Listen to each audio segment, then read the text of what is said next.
네, 다 같이 성경을 들고 일어서시기 바랍니다. 봉독해 드릴 말씀은 요한계시록 16장 3절 말씀이 되겠습니다.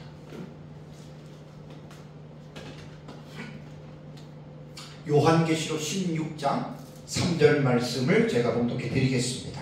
이것은 하나님의 말씀입니다.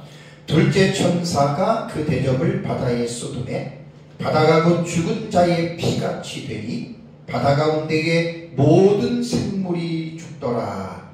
아멘. 네, 앉으시기 바랍니다. 지난주 오전 예배 시간에는 제가 셋째 화인 7번째 나팔 내용이 무엇인지에 대해서 말씀을 드렸습니다.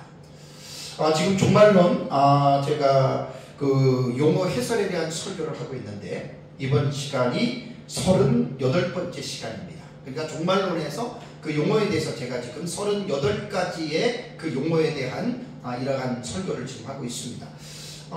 이제 한 달 전부터는 요한계시록에서 가장 중요하고 또 가장 어렵다고 말하는 세 가지 7 시리즈가 나오죠. 7인, 7 나팔, 7 대접에 관한 이 시리즈 설교를 지금 제가 하고 있습니다.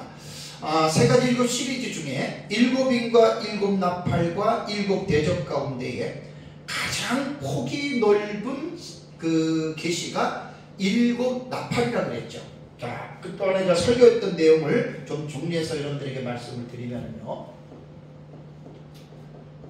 7인, 그 다음에 7 나팔, 그 다음에 7 대접, 요 세 가지의 7 시리즈가 요한계시록에서 가장 여러분 중요한 내용인데 이 폭이 7 나팔이 가장 제가 넓다고 했는데 칠판에 좀 쓰면서 여러분들에게 제가 말씀을 드리면 여러분들이 충분한 이해가 됩니다.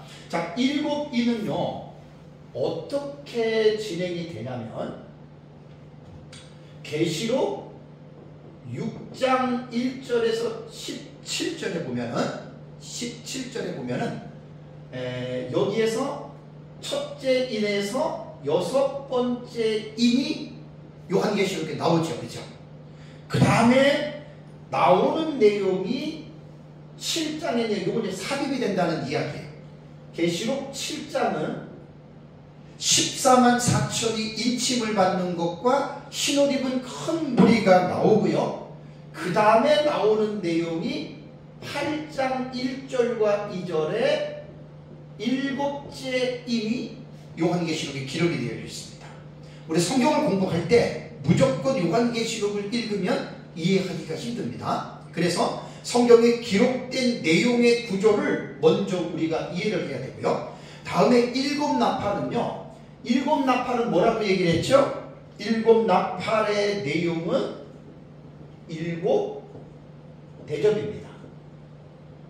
7 대접의 계시가 이제 7 나팔에 대한 내용인데 7 나팔의 계시는요 8장 7절에서 12절까지가 이래서 네 나팔에 대한 내용이 나옵니다.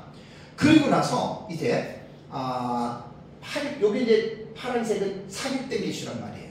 요 삽입된 계시가 8장 13절에 어떤 내용이 나온다고 했어요? 공중에 날아가는 독수리가 우아이 우아이 우아이 이 땅에 화가 있을 것이라고 하는 내용을 선포하는 내용이 삽입이 되고 그 다음에 계시록 9장 1절에서 21절의 내용이 5번째에서 6번째 나팔에 대한 계시가 나온다고 여러분들에게 말씀을 드렸습니다. 그리고 나서 이제 10장으로 넘어가면 이것도 삽입된 내용이에요. 10장 1절과 그 다음에 11장 14절까지의 내용이 물론 여기에서 13절에서 14절까지의 내용을 이제 둘째 화로 보기는 하는데 여기에서 요 내용이 삽입이 돼서 이게 뭐냐면 이제 두 증인들에 대한 그러한 계시의 내용이 여러분 나온다라고 얘기를 했습니다. 그 다음에 이제 나팔의 계시를 보세요. 11장 15절에서 19절의 내용이 셋째 왕인 7번째 나팔이 불려진다 그랬죠. 그죠? 7번째 나팔이 불려진 다음에 여기에서 11장 15절에서 19절에는 7번째 나팔의 내용을 설명하지 않습니다. 그러고 나서 그 다음에 보면 다른 내용이 나오는데 12장, 13장, 14장은 7번째 나팔과는 상관이 없는 다른 내용이 삽입이 된 거예요. 12장, 13장, 14장. 그리고 나서 7번째 나팔은 15장에 나오죠. 그죠? 15장 제가 1절이라고 여러분들에게 말씀을 드렸습니다. 15장 1절을 보면은 7번째 나팔에 대한 그 의미를 설명해 주는데 15장 1절에서는 하나님의 진노가 이곳으로 마치리라 라고 이야기를 하면서 마지막 재앙이라고 하는 말이 15장 1절에 설명을 합니다. 그러고 나서 이 7번째 대접의 내용은 본 내용을 설명하지 않아요. 그러고 나서 또 하나의 다른 계시가 삽입이 되는 게 15장 2절에서 4절을 보면은 사도 요한이 본 환상은 불이 섞인 유리바닷가를 보았습니다. 그러니까 그 불이 섞인 유리바닷가는 7번째 나팔하고는 상관이 없는 다른 내용이 삽입되었다고 말씀을 드렸죠.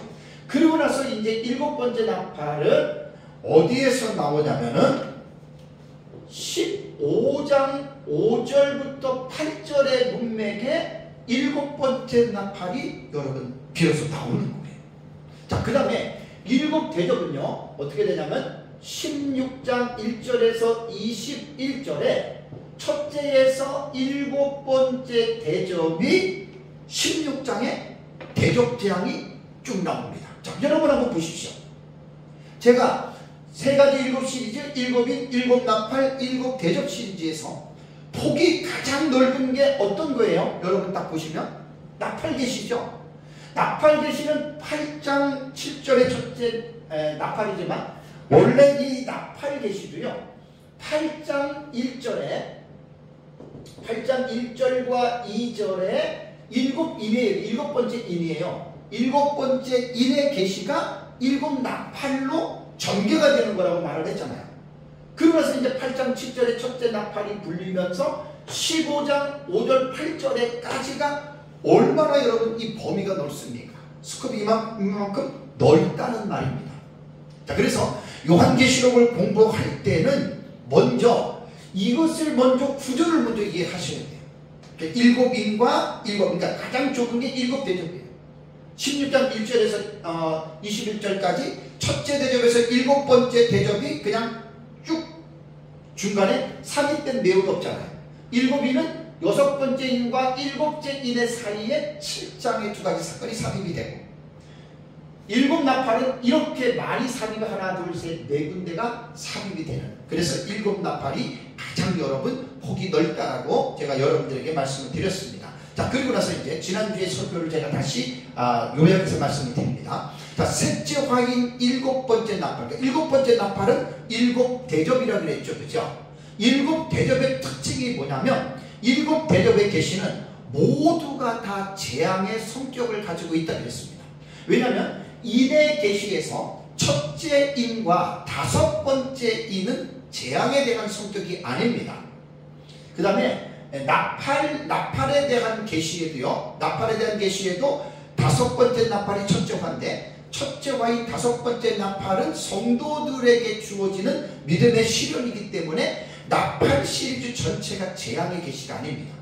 그래서 계시록을 연구하시는 분들 보면은 7재앙, 7인재앙, 7나팔재앙, 7대접재앙으로 이야기를 하는데 인과 나팔은 모두가 다 재앙이 아니라 인에서는 2개, 나팔에서는 하나가 재앙의 성격이 아니다라고 하는 것. 물론 5번째 나팔이 성도들에게 주어지는 믿음의 시련이기 때문에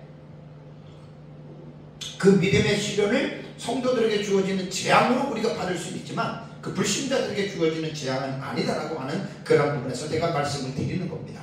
그래서 7대접은 첫째, 둘째, 셋째, 넷째, 다섯째, 여섯째, 7번째 대접 모두가 다 재앙의 성격을 갖고 있습니다. 그리고 이 재앙은 어떤 재앙이냐면 하나님의 진노를 가득히 담은, 그러니까 앞에 있는 어떤 그러한 재앙들보다도 더 가득히 담은 재앙이고, 또 놀라운 게 뭐냐면 7 대접 재앙으로 하나님의 진노가 끝나게 된다. 이게 7 대접에 대한 특징입니다. 그래서 재앙이 임하는 시기는 제가 한 일회가 시작이 되는 마지막 부분에서 이 재앙이 일어난다 그랬죠. 첫째에서 7째 대접이. 그 다음에 두 번째는 뭐라고 말씀드렸냐면, 그렇다면 7 대접 재앙은 어디에서 일어나는 곳인가? 장소에 대해서 말씀드렸잖아요.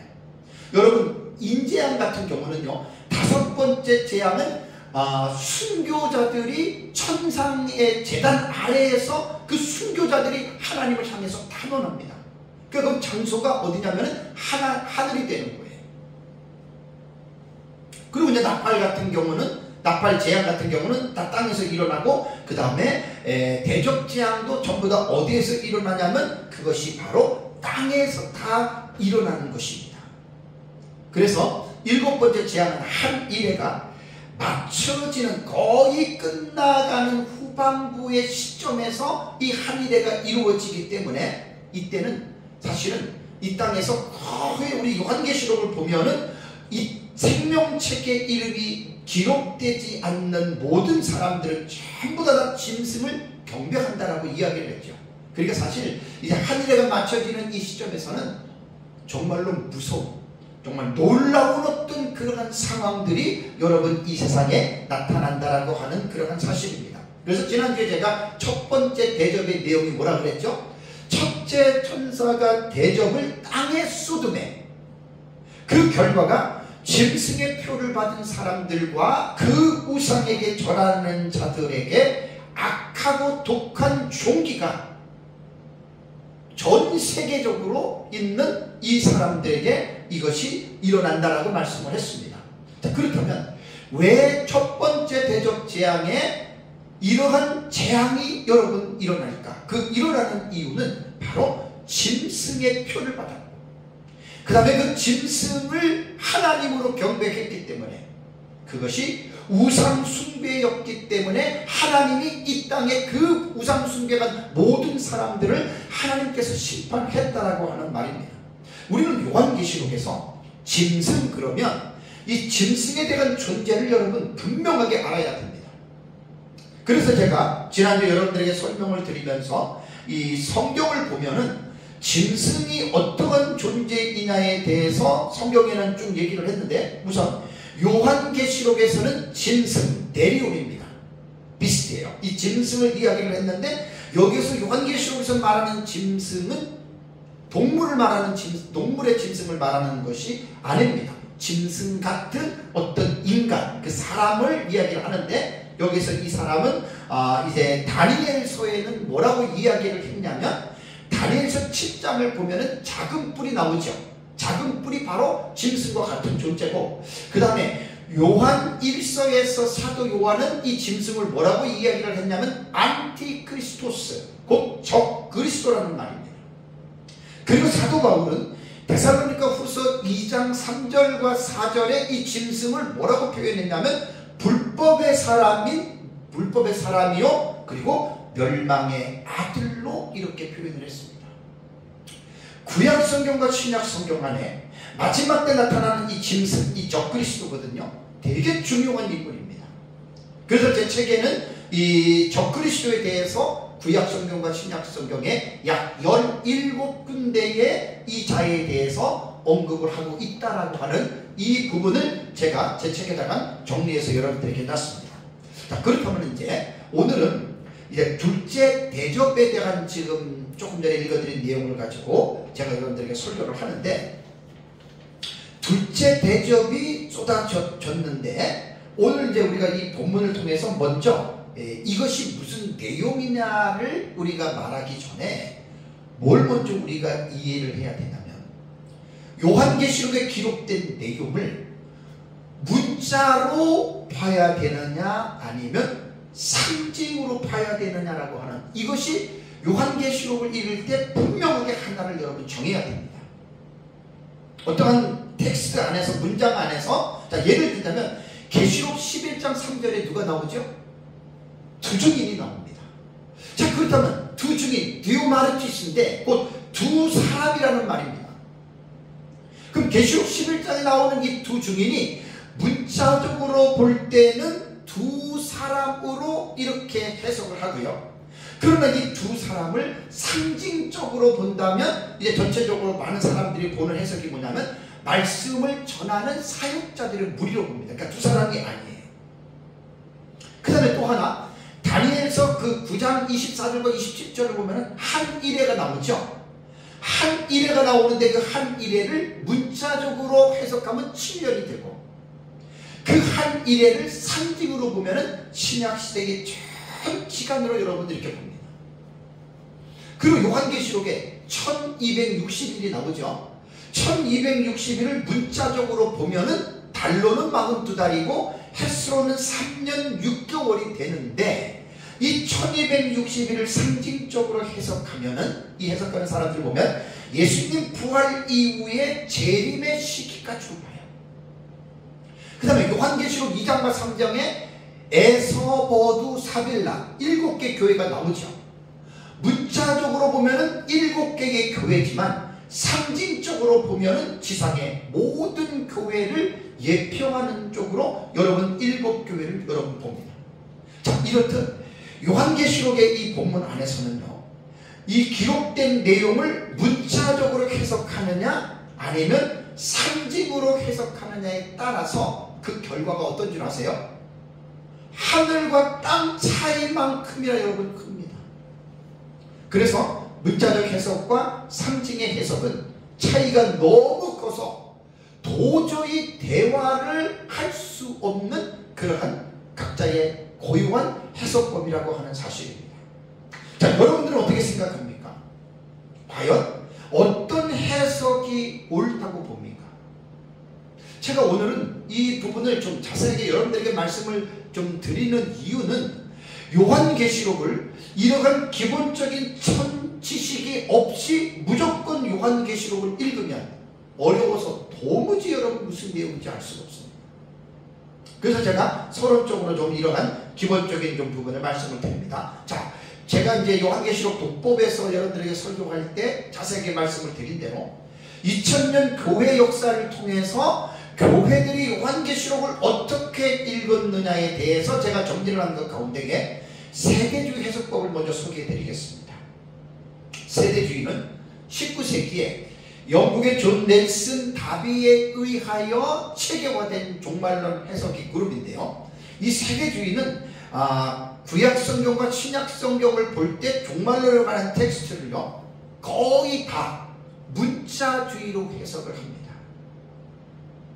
그러니까 계시록 7장과 5절과 7장 5절의 8절을 보면 14만 4천이 인침을 받는데 12지파의 각 지파에 12,000명씩 인을 친다고 했죠. 그래서 14만 4천 명이에요. 세대주의는 문자 그대로 봅니다. 그래서 거기에 나타나는 12지파를 육적인 이스라엘 백성들의 후손으로 보는 거예요. 그 다음에 조금 전에 제가 말씀드린 대로 계시록 11장 3절에 디오마르티스 두 증인이 나오죠. 이 두 증인도 세대주의자들은 누구냐? 에녹과 엘리야 혹은 모세와 엘리야로 이렇게 해석을 합니다. 그러니까 두 사람으로 본다는 말입니다. 그 다음에 이제 요한계시록 20장에 뭐가 나오죠? 천년왕국 나오죠. 킬리아 에테라고 하는 천년의 기간이 나오는데, 이 천년의 기간을 세대주의 해석은 다 문자적으로 해석을 하니까 천년은 문자적인 천년으로 해석을 합니다.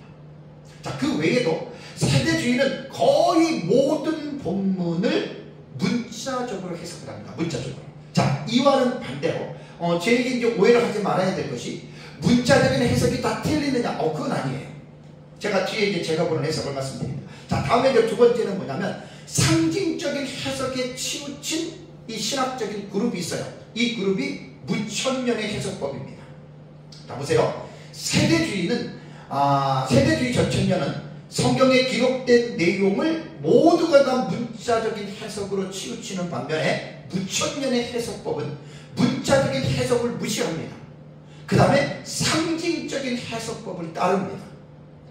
그런데 상징적인 해석법은 매우 위험한 해석으로서 성경에 대한 전체적인 지식이 없이 성경의 텍스트 내용을 상징으로 해석하면 이거야말로 아주 위험한 알레고리의 해석으로 발전할 수가 있는데, 대표적으로 제가 말씀을 드리면 신천지의 성경 해석이 거의 다 비유 해석이잖아요. 그건 다 100% 다 비유입니다.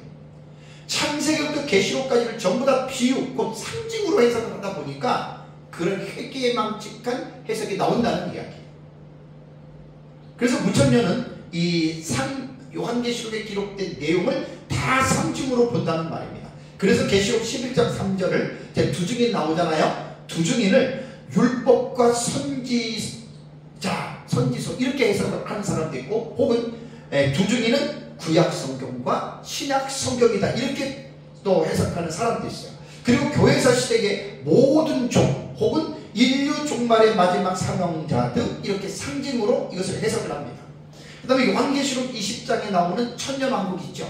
이 천년왕국은 문자적인 천년이 아니다라고 말을 합니다. 그러면서 이 천년왕국에 대한 부분을 어떻게 무천년은 이야기를 하냐면, 예수님 재림 이후에 이 세상에 이루어지는 천년왕국이 아니라 초림부터 예수님 재림 때까지 신약시대 전체가 천년왕국 기간이다. 그래서 무천년으로 말을 한다면 현천년입니다. 현재 지금 우리가 천년왕국의 시대를 살아가고 있다라고 말하는 것이 여러분 이게 무천년의 해석입니다. 그러면 요한계시록을 해석하는 데 있어서 세대주의는 완전히 문자 쪽으로 치우쳤고, 무천년은 완전히 상징으로 치우쳤지요. 그러니까 뭡니까? 극과 극이에요. 세대주의와 무천년의 해석법. 자, 여기 비해서 제가 종말론을 따라가는 이 해석법은 역사적 전천년의 해석이라고 말을 하는데, 역사적 전천년의 해석법은 초대 교부들 중에 유명한 교부들이 대부분 보았던 해석법인데, 이 역사적 전천년의 해석은 두 가지의 해석을 병행합니다. 그러니까 문자적인 해석을 하면서 상징의 해석도 한다. 이게 역사적 전천년의 종말론의 해석의 방식입니다. 역사적 전천년주의는요, 문자적인 해석과 상징의 해석 두 가지 중에서 문자적인 해석을 중시합니다. 그 이유는 여러분, 성경은 특별한 본문이나 특별한 내용이 아니고서 문자적인 의미를 무시하면 여러분 큰일 납니다.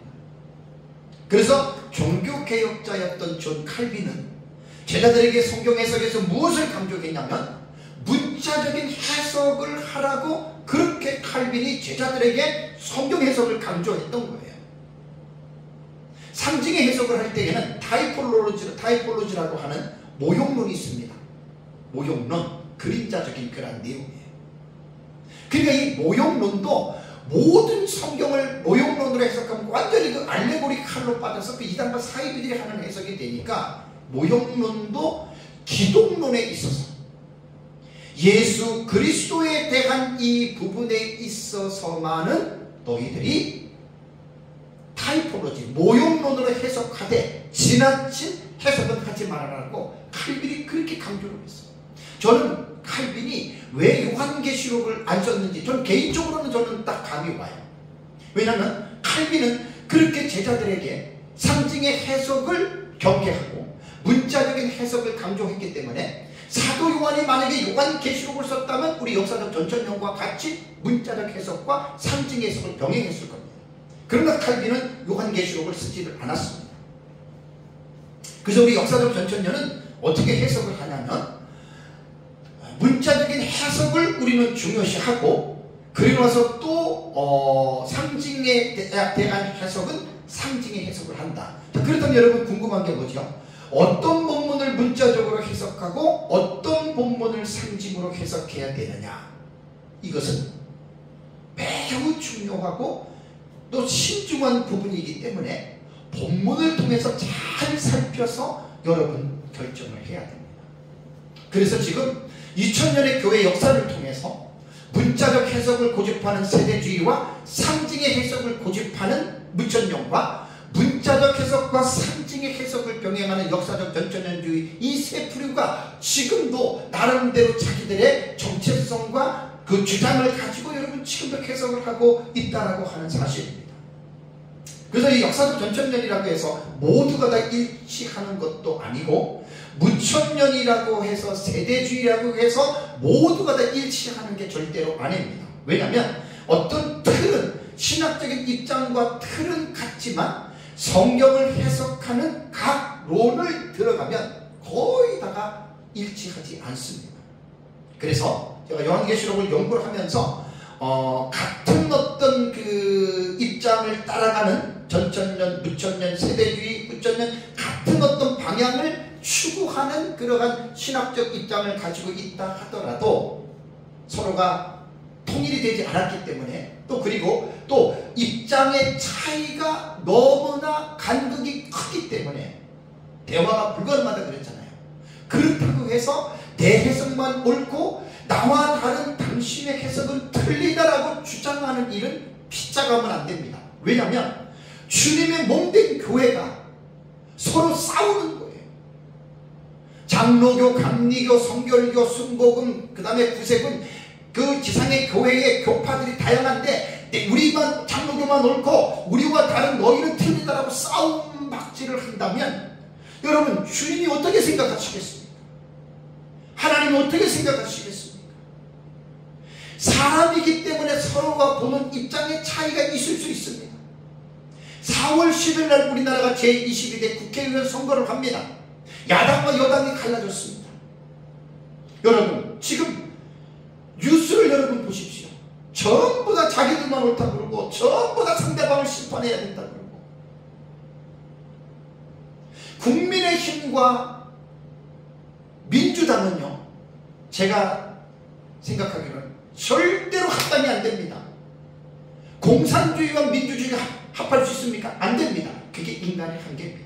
마찬가지로 신앙도 마찬가지입니다. 신학도 마찬가지입니다. 어떤 것이 하나의 옳은 신학과 교파가 있을 수는 있지만 그것은 하나님이 평가해 주시는 것이고, 이런 부분에 있어서 나만 우리만 옳고 나와 다른 너희는 틀리다, 이거는 저도 그렇고 모두가 피차가 조심해야 됩니다. 그래서 우리가 보는 이러한 역사적 전천년만 옳고 역사적 전천년만 모든 사람을 따르라고 이렇게 해서도 나는 안 된다고 봅니다. 그래서 제가 연구하는 것은 어떻게 연구를 하냐면 하나만 알고 하나만 제가 가르치는 게 아니라 여러 가지를 제가 객관적으로 종합해서 제가 가르치잖아요. 그리고 절대 해석이 다르다고 해서 그걸 뒤에 가가지고 뒷담화하고 뭐 잘못됐느니 이단이니 사입이, 진짜 이단과 사입이 있을 수 있습니다.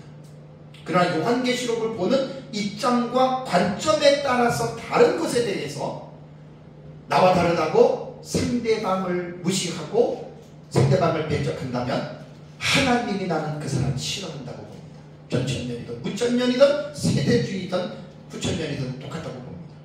그래서 저는 제가 요한계시록을 보고 있는 신학적 입장은 역사적 전천년의 입장으로 제가 요한계시록을 본다라고 분명하게 내 정체성을 밝히고, 그리고 내가 이제 2, 3주 전에 제 설교를 들으신 분들은 알겠지만 이 나팔에 대한 설교를 할 때 첫째 나팔과 넷째 나팔의 해석이 가장 어렵다 그랬죠. 그죠? 우리 역사적 전천년은 거의 문자와 상징을 우리는 이게 병행해서 해석을 하는데, 제가 첫째 나팔과 넷째 나팔은 우리는 뭐로 본다 그랬어요? 상징으로 봅니다. 그러니까 분명하게 밝히잖아요. 왜냐하면 첫째 나팔과 넷째 나팔을 문자적으로 보면 이게 대적지향과 이게 맞물려 가지고요, 이 세상에 땅과 그 다음에 바다와 그 다음에 강과 물 근원과 그 다음에 천체, 태양 혹은 해달별, 이것이 3분의 1이 전부 다 파괴가 되는 거예요. 그래서 나팔도 대적도 첫째에서 넷째, 대적도 첫째에서 넷째, 요 넷째를 그대로 문자적으로 서로 해석을 하면 제가 뭐가 하나 더 있어야 된다 그랬어요? 지구가 하나쯤은 더 필요하기 때문에 첫째에서 넷째 나팔은 이것은 우리가 상징으로 해석한다라고 그 입장을 여러분들에게 분명하게 밝혔습니다. 자, 이제 지난주에 이어서 이번 주 제가 설교가 둘째 대접입니다. 왜 제가 본문을 들어가기 전에 이렇게 장황하게 서론적으로 여러분들에게 설교를 했냐면, 제가 2년 전인가 3년 전에 요 본문을 제가 설교를 할 때 대접을 2개씩 묶어서 제가 설교를 했습니다. 왜냐하면 내용이 뭐 이렇게 풍성하진 않아요. 첫째, 둘째, 그 다음에 넷째, 다섯째는 내용이 그렇게 풍성하진 않아요. 그래서 제가 이제 2개씩 묶었는데 이번에는 하나씩 가지고 1시간씩 설교를 하기 때문에 서론적으로 제가 좀 아주 한 20-30분이죠. 그 시간 동안을 제가 이제 먼저 말씀을 드렸습니다. 자, 이제 지난주에는 첫째 대접을 땅에 쏟음에 이제 짐승에게 표를 받고 그 우상에게 경배한 자들에게 악하고 독한 종기가 난다 그랬죠. 문자적으로 해석해요. 우리는 이 첫째 대접에서 7 대접 우리 다 문자적으로 봅니다. 나팔은 첫째에서 넷째 나팔을 상징으로 보고 5, 6째, 7째 나팔은 문자적으로 보되 그 본문 안에서의 어떤 내용은 상징으로 우리는 해석한다라고 말씀을 드렸습니다. 자, 그러면 이제 둘째 대접의 내용이 뭔가 3절을 보십시오. 16장 3절을 보면 둘째 천사가 그 대접을 바다에 쏟음에 바다가 곧 죽은 자의 피같이 되니 바다 가운데의 모든 생물이 죽더라. 요 내용밖에 없습니다. 둘째 대접이. 그러니까 바다의 장소가 어디냐면은 둘째 대접은 바다에 쏟습니다.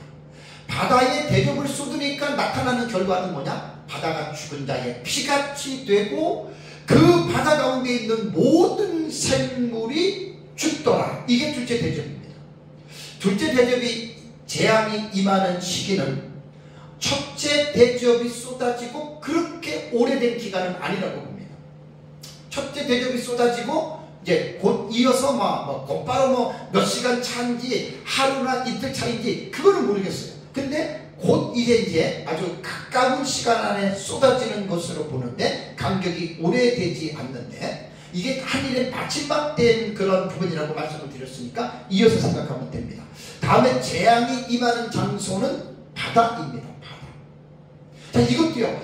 문자로 읽느냐 상징으로 읽느냐에 따라서 해석이 다른 거예요. 자, 우리는 지금 뭐로 읽는다 그랬죠? 문자로 읽으니까 지구의 약 71%를 차지하고 있는 바다가 죽은 자의 피같이 된다 이렇게 보는 거예요. 상징의 해석은 바다를 온 세상으로 또 해석하기도 하고 그러니까 여기서 해석법이 바로 하늘과 땅 차이이기 때문에 대화 자체가 불가하다라는 말입니다. 그래서 이제 우리는 문자적인 해석을 하고요. 또 내용을 잠깐 또 자세하게 말씀을 드리면 바다가 죽은 자의 피같이 된다. 그래서 그 바다 안에 있는 모든 생물이 죽었다. 이 내용이에요. 우리 그대로 문자적으로 해석을 합니다. 여러분 한번 생각해 보십시오. 어떻게 생각하십니까? 지금 하나님의 말씀을 어떻게 생각하십니까?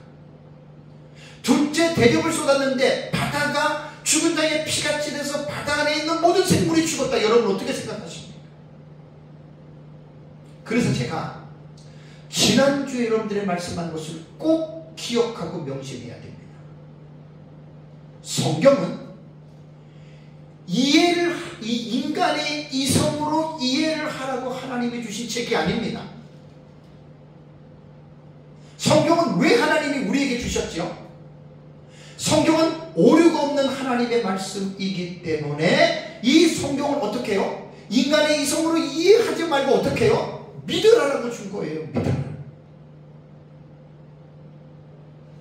그런데 지금 이것도 여러분 인간의 이성으로 둘째 대접을 여러분 생각하면 이거 이해가 됩니까? 이해가 됩니까? 안 되죠. 바다가 죽은 자의 피같이 돼. 모든 생물이 죽었다는 거예요. 인간의 이성으로는 이거 못 받아들입니다. 지구를 볼까요?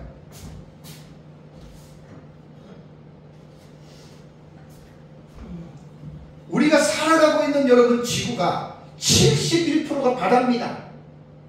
둘째 대접을 쏟았는데 이 바다 전체가 죽은 자의 피같이 됐다라고 하는 게 여러분 믿어지십니까? 이거 믿어져야 됩니다. 왜? 제 말이 아니고 누구의 말이에요? 하나님의 말씀이기 때문에. 사도 요한이 patmos섬에서 예수 그리스도의 계시를 천사들을 통해서 보고 들은 계시를 기록한 게 요한이에요. 요한 계시록에. 그러니까 이거는 사도 요한이 사색을 통해서 말한 이 내용이 아니에요. 천사들이 보여주는 계시를 보고 들은 것에 대한 것을 사도요한이 기록했습니다. 여러분이 보십시오. 지구 전체의 3분의 1입니다. 3분의 1. 3분의 2예요. 71%가 이게 죽은 자의 피같이 된다라고 하는 이것이 여러분 인간의 이성으로 이게 납득이 되냐고요. 이게 수용이 되냐고요. 안 되지. 안 되지. 다시 말씀드립니다. 성경은 하나님의 말씀입니다. 성령의 감동을 받은 사람들이 그 성령의 역사 통해서 하나님의 말씀을 기록한 것이 성경입니다. 여기에는 오류가 없습니다. 하나님 말씀입니다. 그래서 둘째 대접을 쏟을 때 이 바다에 쏟았는데 바다가 죽은 자의 피같이 되어 모든 생물이 죽었다. 그러면 우리는 아멘하고 이 말씀을 받아들여야 됩니다. 이게 기독교인이 성경과 관계된 자세에서 우리가 취해야 할 사실입니다. 자유주의자들은 인간의 이성을 가지고 성경을 봅니다. 자유주의 신학이 원래 그런 거예요. 인간의 이성을 가지고 성경을 보니까 성경에 나타난 기적들은 도저히 용납이 안 돼요. 그래서 자유주의자들은 뭐라고 얘기를 하냐면 성경은 하나님의 말씀이 아니다. 그래서 자유주의 신학은 사탄의 신학, 마귀의 신학입니다. 정말로 사탄의 신학입니다. 예수님의 부활도 믿지 않고 속죄도 믿지 않고 뭐 기적 같은 거 하나님의 말씀으로 창조하시고 노아시대 홍수 사건 이스라엘 백성들이 출애굽을 할 때 그 바다를 갈구오는 거 전부 안 믿습니다. 왜? 인간의 이성이 그것을 수용하지 못한다는 거예요. 개혁 신학의 성경과는 아까 제가 늘 말씀드린 대로 성경은 하나님의 말씀을 우리 100% 믿습니다. 그래서 둘째 대접이 천사가 대접을 바다에 쏟아서 바다가 죽은 자의 피같이 죽은 자의 피 아십니까? 산 자의 피는 물처럼 흐르지만 죽은 자의 피는 시간이 지나면 피가 응고됩니다. 걸쭉하게 됩니다. 그러니까 바다가 이런 상태로 되니까 생물들이 살아 있을 수도 없고 배도 다닐 수도 없잖아요. 꼭 살아있는 생물들이 없는데 바다를 왜 갑니까? 갈 필요가 없지. 여러분 이거는 하나님의 말씀입니다. 이거는 제가 여러분들에게 이해하라고 말씀을 드리는 게 아닌 말씀입니다. 믿어보세요. 엄청난 재앙입니다. 자, 인간적으로 의아해하시는 분들을 위해서 이해를 돕기 위해서 구약시대 유사한 사건에 대해서 제가 여러분들에게 말씀을 드리겠습니다. 자, 이스라엘 백성들이 출애굽할 당시에 10가지 재앙을 하나님이 내리시는데 첫 번째 재앙이 뭐죠? 여러분 첫 번째 재앙이 출애굽기 7장과 27장 20절 21절을 보시면 출애굽기 7장 20절과 21절을 보시면 모세와 아론이 여호와께서 명령하신 대로 다 행하여 바로와 그의 신하의 목전에서 지팡이를 들어 어떻게 해요? 나일강을 치니 어떻게 될 줄 아세요? 그 물이 다 피로 변하고 나일강의 고기가 죽고 그 물에서는 악취가 나니 애굽 사람들이 나일강 물을 마시지 못하며 애굽 온 땅에는 피가 있으나 이런 말이 나옵니다. 여러분 이스라엘 백성이 출애굽할 때 첫 번째의 재앙을 여러분 믿습니까? 믿습니까? 당연히 믿어야죠. 하나님 말씀인데 모세가 거짓말을 하겠습니까? 지팡이로 나일강을 치니 나일강의 물이 뭐가 됐습니까? 피가 됐다. 모든 생물이 죽었다. 여러분 우리는 이거 믿습니다. 자유주의자들은 이걸 안 믿습니다. 왜? 여러분 인간의 이성이 납득이 됩니까? 아니 어떻게 그 큰 나일강을 지팡이를 쳤다고 해서 그게 피로 변할 수가 있냐는 말입니다. 그래서 성경은 이해의 대상이 아니라 믿음의 대상입니다. 저는 성경이 하는 말을 저 100% 다 믿습니다. 왜? 하나님의 말씀이기 때문에. 그리스도인들이 성경에 대한 자세가 아주 명확해야 됩니다. 신정통주의라든가 자유주의자들은 성경을 하나님의 말씀으로 믿지 않습니다. 신정통주의자들은 이제 중간쯤 와 있는 사람이에요. 자유주의하고 개혁주의 중간쯤 있는 사람. 신정통주의. 칼 바르트 신학이라 그래요. 성경을 다 하나님 말씀으로 안 믿습니다. 그래서 제가 아까 말씀드린 대로 사탄의 신학입니다.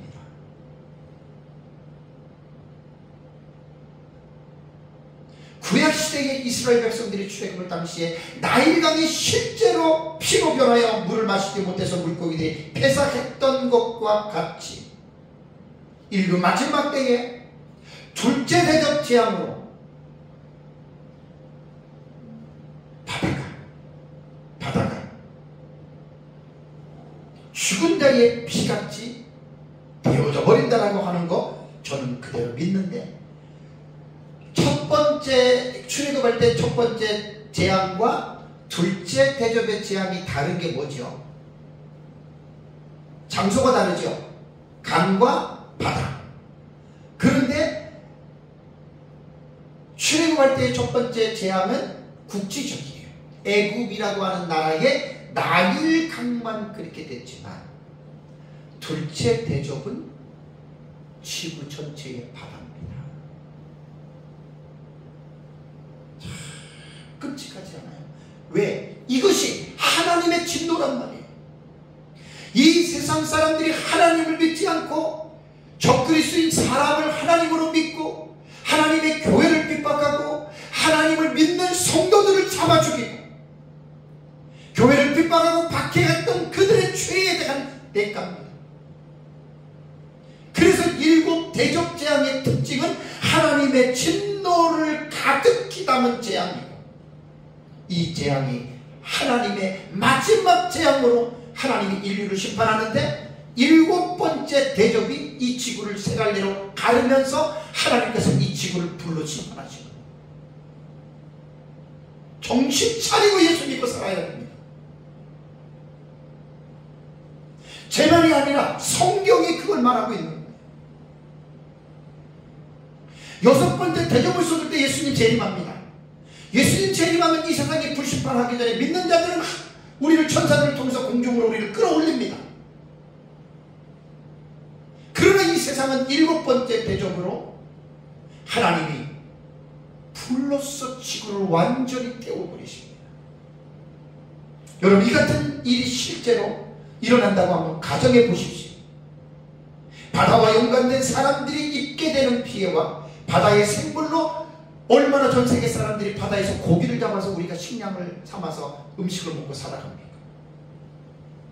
더 이상 바다를 갈 일이 없는 거예요. 끔찍해서. 여러분들은 성경을 잘 보셔야 되는데, 스바냐서를 보세요. 스바냐. 구약성경 스바냐 1장 2절 3절을 보시면 놀라운 말이 있습니다. 그 내용이 뭐냐면, 스바냐서 1장 2절과 3절을 보면은 여호와께서 이르시되, 잘 들으셔요. 내가 하나님이 땅 위의 모든 것을 진멸하리라. 내가 사람과 짐승을 진멸하고 공중의 새와 바다의 고기와 거치게 하는 것과 악인들을 아울러 진멸할 것이라. 내가 사람을 땅 위에서 멸절하리니 나 여호와의 말이니라. 여러분, 이 말씀을 어떻게 여러분들은 이해하고 계십니까? 하나님이 땅 위에 모든 것들을 심판하신다는 내용이에요. 새들, 물에 있는 어류들, 땅에 있는 곤충들, 아니 땅에 사는 사람들 모두를 스바냐 선지자의 예언이 그 말입니다. 그렇다면 여러분, 구약시대 스바냐 선지자의 이 예언은 언제 성취가 되죠? 이게 바로 인류 종말에 예수 그리스도께서 재림하실 때, 재림하시기 직전에 7 대접 재앙을 통해서 둘째 대접이 바다에 있는 모든 고기를 하나님이 죽여버리다 그 말입니다.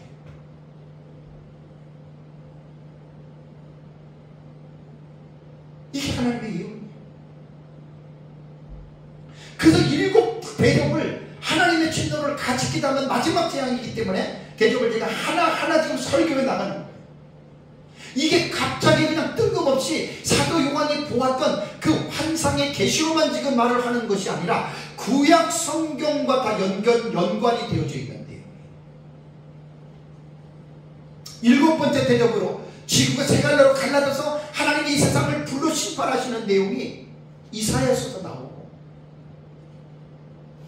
요엘서에도 나오고 구약 성경에 다 나오는 계시들입니다. 그래서 이 스바냐의 예언이 이 땅에 있는, 바다에 있는, 공중에 있는 모든 것들을 하나님이 다 멸해버리시겠다, 심판하신다. 왜 하나님이 심판하십니까?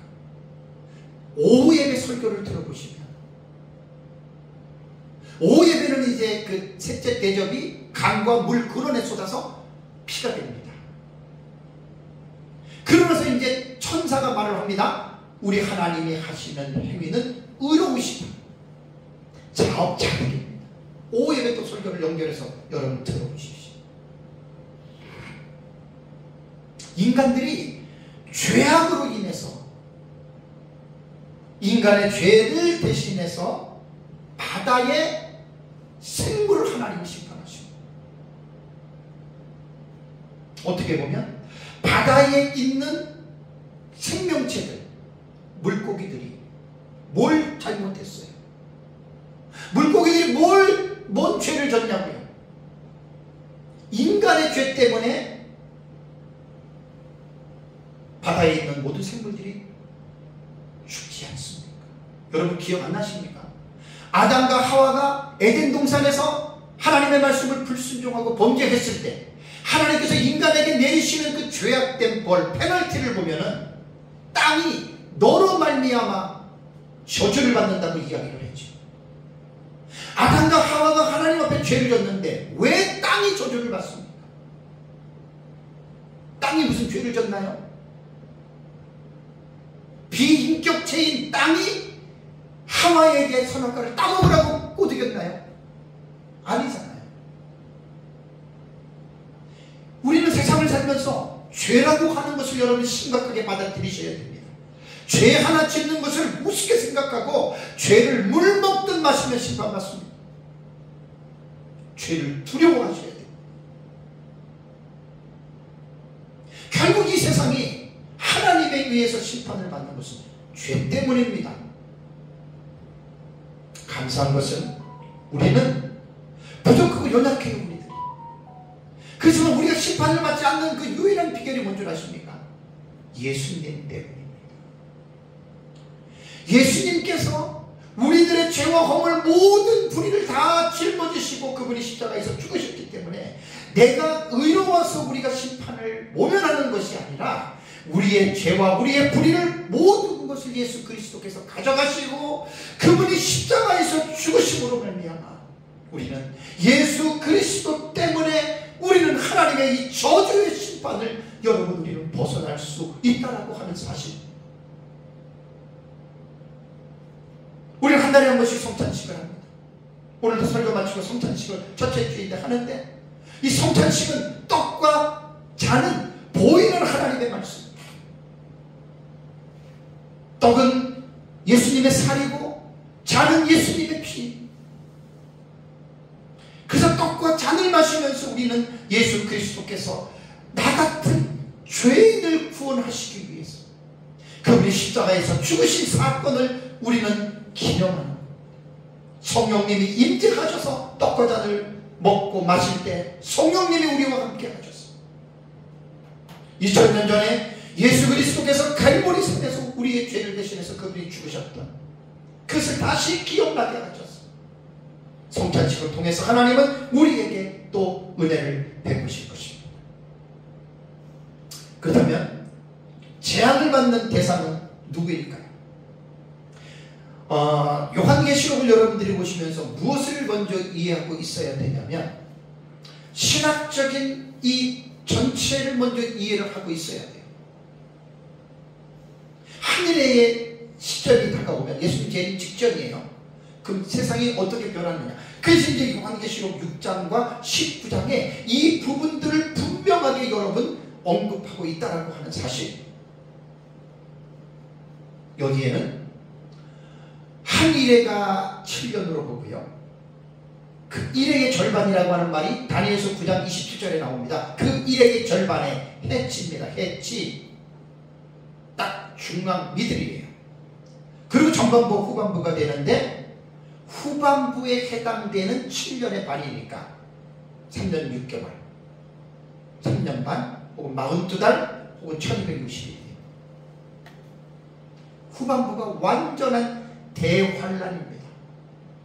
다니엘서 12장 1절에 다니엘이 말했던 개국 이래로 이러한 환란이 없고 마태복음 21장 14절인가요? 예수님도 천지 창조 이후로 이러한 재앙이 지금까지 없었다라고 하는 이 예수님의 대환란이 언제냐? 바로 예수님 재림 직전의 한일의 후반부에 해당되는 그 부분이 여러분 바로 그것이 대환란입니다. 이 대환란 가운데에 계시록에서 중요한 게 뭐죠? 성도들이 두 분류로 딱 구분됩니다. 그것이 시금석의 기준이 어디라고 그랬죠? 첫째와 황충화에서 믿음의 시험을 하는 화가 5번째 나팔입니다. 그게 첫째 화입니다. 그래서 첫째 화의 이 부분에 있어서 하나님의 믿음을 시험할 때 이기는 자가 되느냐 지는 자가 되느냐 이거를 마지막 때의 성도들은 정신을 차리고 신앙생활해야 돼요. 지금요 우리 주변에 신앙생활하는 성도들을 보면은 뭐 이기는 신앙생활 지는 신앙생활 그런 게 별 관심이 없는 것 같아요.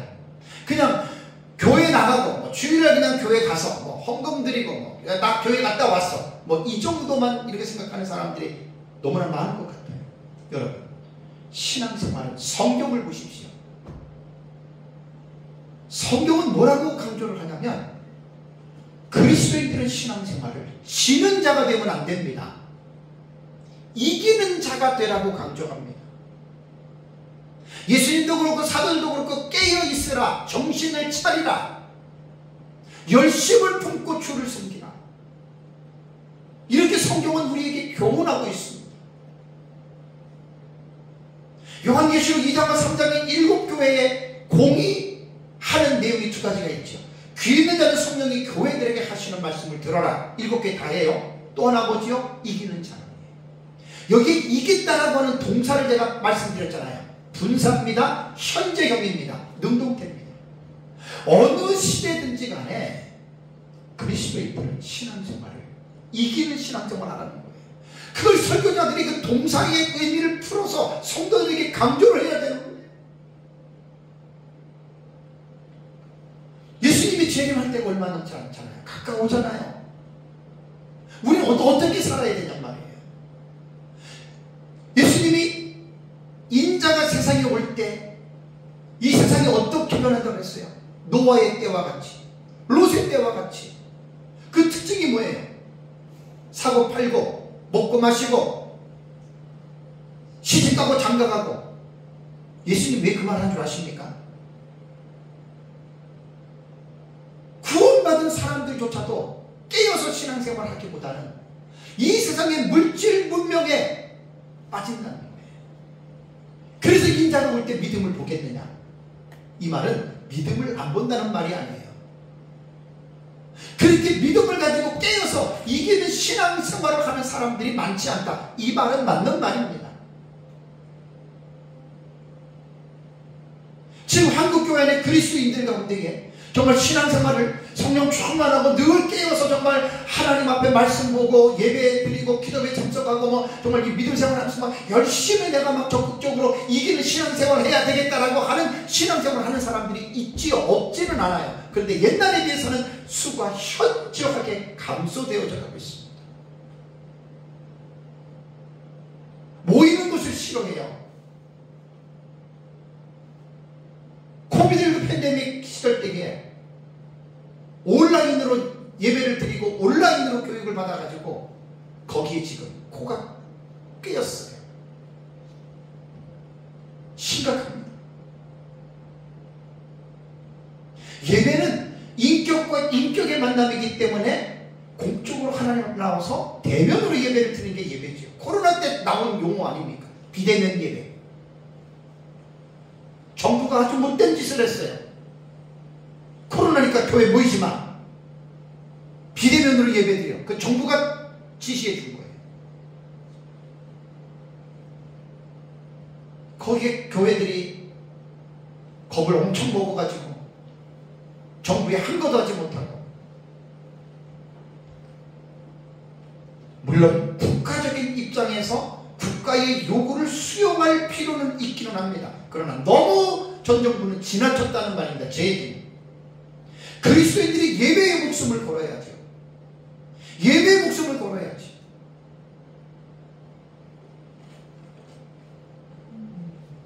이런 것들이 시간이 지나면서 한국교회가 많이 약화가 됐다는 말입니다.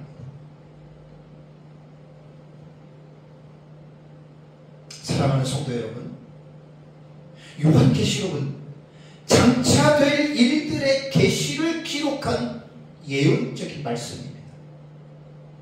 그래서 특히 요한계시록은 6장부터 19장까지가 가장 어렵잖아요. 그래서 6장부터 19장까지는 한 일에, 예수님 재림 직전에 한 일의 기간으로 우리는 70일의 계시와 연결해서 우리는 해석을 하는데요. 이게 이제 다니엘서 9장의 24절 27절에 나오는 말입니다. 이 해석법은요, 최초의 해석자가 누구냐면은 초대교회 교부인 이레니우스와 히포리투스입니다. 이 사람들이 그렇게 성경을 해석을 최초로 한 사람들입니다. 그리고 제가 지금 7 대접에 대한 시리즈를 이번 시간에 이제 2번째고, 다음 시간이 오후 예배가 3째 대접을 여러분들에게 말씀을 드리는데, 이 7 대접의 특징은 하나님의 진노가 가득히 담겨 있는 마지막 재앙입니다. 끔찍합니다. 소름이 돋을 정도가 아닙니다. 기절할 만한 내용들이 지금 7 대접에 하나님의 진노가 가득히 담아서 이 세상을 향하여 이 진노가 쏟아진다. 우리는 이걸 믿어야 됩니다. 이 말씀을 믿어야 됩니다. 인간의 이성으로 이해하려고 하는 그런 사탄의 그 꼬임에 넘어가면 안 됩니다. 믿음의 대상입니다. 성경은 믿으라고 준 겁니다. 믿어야 됩니다. 그래서 아까 예비 그 하늘의 후반부에 성도들이 2가지 장소에 있다고 그랬어요. 아까 첫째와 홍중에서 이긴 자가 예비처를 들어가는 거예요. 예비처. 그것이 요한계시록 12장 6절과 14절을 보면은 하나님께서 자기 자신을 위하여 예비하신 곳이 있다고 그랬어요. 헤토이마저 토포스예요. 하나님 자신을 위해서 준비한 공간, 이 땅에 있습니다. 아무도 모릅니다. 그거는 이때가 되면 하나님이 하실 것입니다. 그 예비처는 첫째와 혼중화에서 믿음으로 이긴 자들이 그곳에 들어가서, 이 사람들은 전혀 이 후반부의 대화랑 상관이 없어요. 하나님이 머리털 하나도 삼지 않도록 하나님이 예비처에서 이 세상은 말할 수 없는 대화란 가운데 빠져서 사람들이 죽고 엄청난 고통을 받아도 하나님은 예비처에 있는 자들은 하나님이 친히 그들을 보호하십니다. 그래서 요한계시록을 제가 연구를 하면서 하나님이 우리에게 요구하시는 것은 이기는 자가 되라고 하는 걸 요구하는 거예요. 여러분, 마지막 시대의 설교자들, 목회자들은 설교를 할 때 성도들에게 뜨뜻미지근한 신앙생활을 하는 성도들에게 깨어서 이기는 자가 되라고, 말씀과 성령에 충만한 삶을 살아가라고 계속해서 설교자들은 강단에서 성도를 향하여 외쳐야 됩니다. 죄를 지었으면 당장 회개하고 하나님 앞으로 나와서 거룩한 삶을 살아가라고 외쳐야 됩니다. 이게 마지막 때 목사가 해야 될 설교의 사실이라는 이야기예요. 이기는 신앙생활 해야 됩니다. 이기는 신앙생활. 자, 그럼 반대로 진자가 어떻게 됩니까? 그게 계시록 12장 17절 보면은 그 여자의 남은 자손이 나오잖아요. 그 여자의 남은 자손은 예비처를 들어가지 못하고 후반부의 대환란에 떨어져서 이 7절 끔찍한 이 진노의 상황을 겪어야 되는 거예요.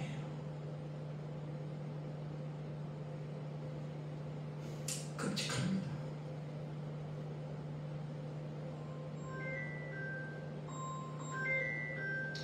구원을 받은 사람은 우리에게 분명한 것은 뭐냐면 이러한 부분에서 황충화에 대한 이 부분에서 분명하게 여러분들이 이 부분을 이해하고 있어야 됩니다. 잘 여러분들이 기억하시고요. 전화해서 혹시 나눈 거예요? 아, 그렇게 됐으세요.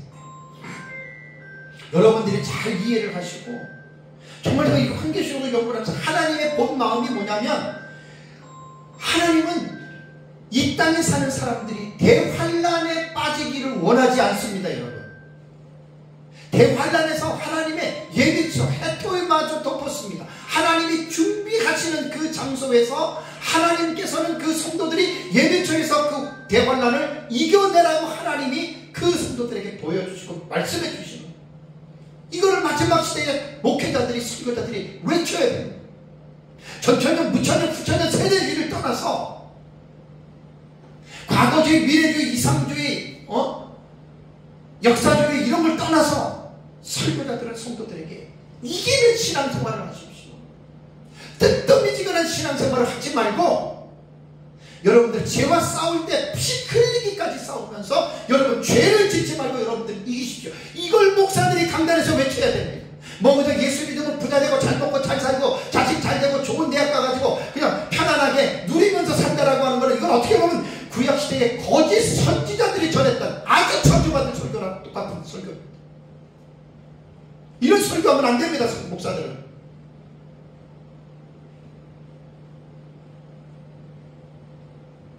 요한계시록에서 주주인들의 메시지는 그런 설교를 하는 자들이 아닙니다. 성도들을 깨우는 겁니다. 일 깨우는 겁니다. 죄악의 세상에 지금 그 타락한 세상에 빠져있는 성도들을 깨워가지고 정신 차리고 회개하고 하나님 앞에서 신부단장 깨끗한 마음으로 여러분들이 늘 살아가다가 예수님 재림하면 기쁨과 즐거움으로 만나라. 이게 요한계시록에서 말하는 겁니다.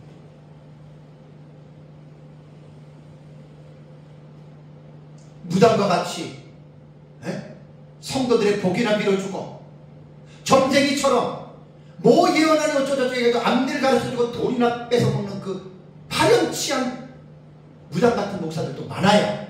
신비주의에 빠진 사람들 대부분 그런 사람들. 난 불쌍해 죽겠어요. 그런 사람. 목사가 심판이 제일 커요. 선생된 자들에게 심판이 제일 커요. 그 목사는 설교 때문에 심판을 받는 거예요. 설교 때문에. 목회를 어떻게 성도들에게 가르치느냐에 따라서 심판받는 거예요. 뭐 몇백 명, 몇천 명, 몇만 명 많이 모였다고 좋은 게 아니에요. 성도들에게 하나님의 말씀을 어떻게 가르쳤느냐. 잘못 가르친 목사는 심판을 받는 거예요. 저는 그 심판 안 받으려고 이렇게 설교하는 거예요.